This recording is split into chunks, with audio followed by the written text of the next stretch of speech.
erdha këtu për t'i dhënë lavdëmirën Bacës Haxhi, me respektin e thellë për këtë familje të njësuar me historinë e Kosovës, falnjërit për djembe të tij Hashimit, po edhe të vllazëruar me familjen time përmes Hashimit.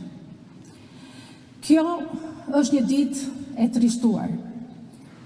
Dhe në këtë ditë të trishtuar jam këtu me ty, Nana Hyr, jo në këmbë të Edit, po në radhë të parë sepse e di mirë se çfarë do të thotë të jesh prind i një politikani e posaçërisht nëna e një politikani.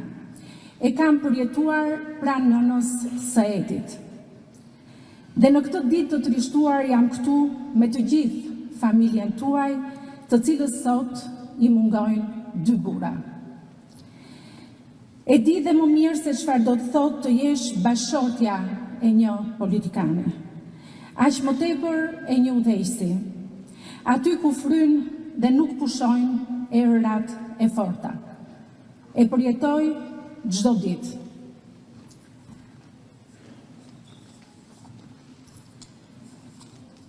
Po çka nuk di dot fare në këtë ditë kaq të trishtuar, është se çdo të thotë të kesh fëmijën me pushk në dorë, duke luftuar në përmale, apo rob të atë dhe dashurisë së veti ku lart në një vend, pa qiell e për askush nuk e di se sa kohë.